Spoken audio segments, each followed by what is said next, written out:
नमस्कार, मेरा नाम नरेश कश्यप है। मैं आप सब लोगों का ध्यान एक बहुत ही गंभीर मुद्दे की तरफ आकर्षित करना चाहता हूँ। दोस्तों, आज से लगभग 10 दिन पहले मैंने B S N L office में एक कनेक्शन के लिए अप्लाई किया, जो कि ब्रॉडबैंड कनेक्शन है। और आज 10 दिन होने के बावजूद भी मेरा कनेक्शन लगा हुआ नहीं है।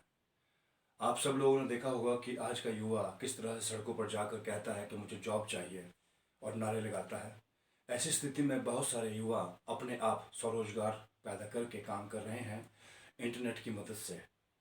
ऐसे वक्त में मैं भी वहाँ पर इंटरनेट सर्विस लेने के लिए 10 दिन पहले गया, लेकिन आज तक मेरा कनेक्शन नहीं लगा। जब भी मेरी बात कर्मचारियों से होती है, एक कर्मचारी दूसरे का, दूसरा तीसरा, तीसरा चौथे का नंबर देता है। और कभी कभी अगर उनसे बात हो भी जाती है तो वो कहते हैं हम शादियों में बिजी हैं और शादियाँ भी ज़रूरी है। इस बात का मेरे पास कोई जवाब नहीं। और जब मेरी मुलाकात किसी और कर्मचारी से होती है और बातचीत होती है, उस वक्त वो कहते हैं कि आपका कनेक्शन 12:30 बजे लग जाएगा, जो कि 7 दिसंबर को लगना था। सुबह से लेकर शाम तक मैं कर्मचारियों का इंतज़ार करता गया, लेकिन कोई भी कर्मचारी नहीं आया। जब 2:30 बजे मैंने दोबारा से फ़ोन किया, तब उन्होंने मुझे कहा कि कर्मचारी कहीं बिजी है कनेक्शन लगाने में, 4:30 बजे आपके पास आएंगे। उस वक्त मुझे इस बात का पता लग चुका था कि आज कोई भी नहीं आएगा। और मेरा ये पूछने पर कि अगर 7 दिसंबर को कनेक्शन नहीं लगता तो क्या मैं कंप्लेन कर सकता हूँ, क्या कोई कंप्लेन ईमेल एड्रेस है, इसका कोई भी जवाब नहीं मिला। हालांकि कस्टमर सर्विस के नाते सामने वाले उपभोक्ता को मुझसे कहना चाहिए था, सर आपने बहुत इंतज़ार कर लिया, अब आपका कनेक्शन लग जाएगा, लेकिन ऐसा नहीं हुआ।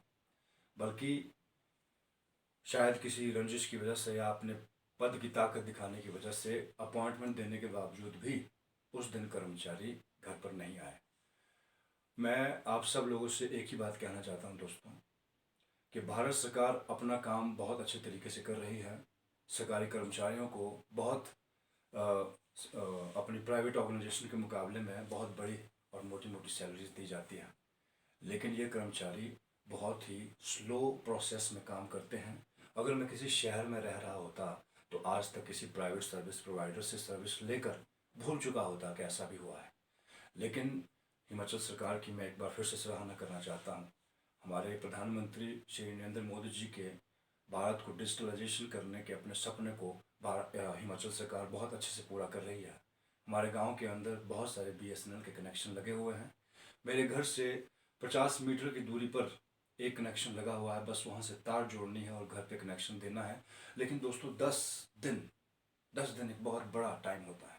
अगर महीने को हम 3 भागों में बांटे तो एक भाग 10 दिन का है दोस्तों। 10 दिन हो चुके हैं, कनेक्शन अभी तक नहीं लगा।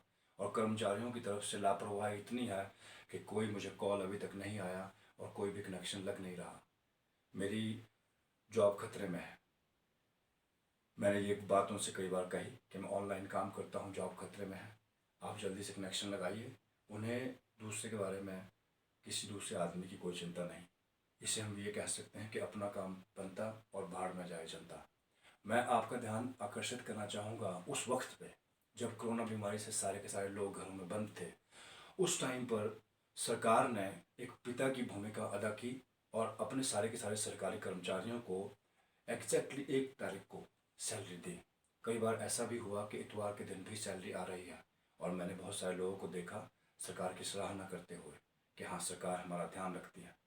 अब जब कोरोना टाइम, संकट के वो पल हट चुके हैं और हमारा काम करने का वक्त है, तब सरकारी कर्मचारी सरकारी तंत्र को बहुत स्लो तरीके से चला रहे हैं।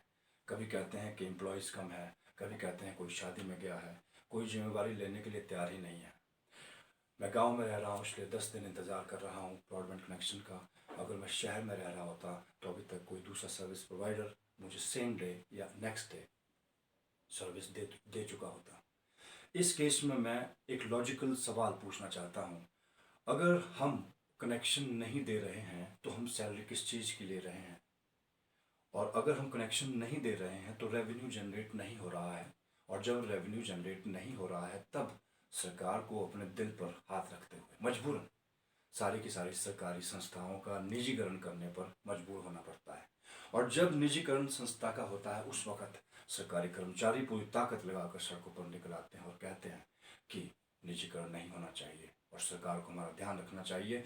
मैं सारे के सारे सरकारी कर्मचारियों से हाथ जोड़कर विनती करता हूँ कि अगर सरकार आपका ख्याल रख रही है तो आप भी अपना काम सही तरीके से करिए।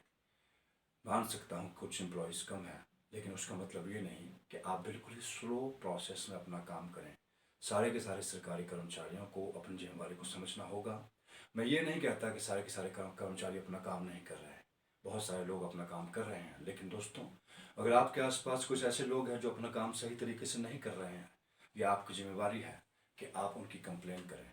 और मैं एक और सुझाव देना चाहूँगा सरकारी तंत्र को, हमारी हिमाचल सरकार को, जो भी सरकारी कर्मचारी दोषी पाया जाता है अपने काम को सही तरीके से करने पर, उनकी 25 से 50% सैलरी काट दी जाए।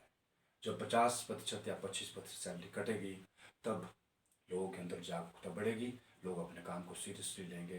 अदरवाइज लोग अपने काम को सीरियसली नहीं ले रहे हैं। 10 दिन हो चुके हैं कनेक्शन नहीं लगा, और कनेक्शन नहीं लगेगा तो जॉब चली जाएगी। फिर युवा सड़क पर आ जाएंगे, कहेंगे जॉब चाहिए। क्या उसका कोई जवाब है हिमाचल सरकार के पास या भारत सरकार के पास? उसका कोई जवाब नहीं।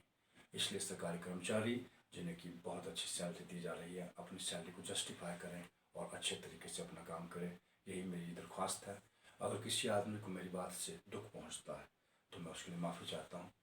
हिमाचल के सारे उपभोक्ता, मैं जानता हूँ बहुत सारे लोग हैं जो इन प्रॉब्लम से गुजर रहे हैं। मैं आप सबसे कहना चाहता हूँ, आप जागरूक बनिए, अपने मुद्दों पर आवाज़ उठाइए, अपनी आवाज़ को आगे बढ़ाइए और लोगों तक पहुँचिए और अपना काम करवाइए। सरकार बहुत अच्छा काम कर रही है। सरकारी तंत्र के अंदर सुस्ती फैली हुई है, उस सुस्ती को हमें मिटाना है, और उसके लिए हिमाचल के सारे लोगों से मेरी दरख्वास्त है, मैं निवेदन करता हूँ कि आप अपनी आवाज़ उठाइए, जागरूक उपभोक्ता बनिए। नमस्कार, जय हिंद।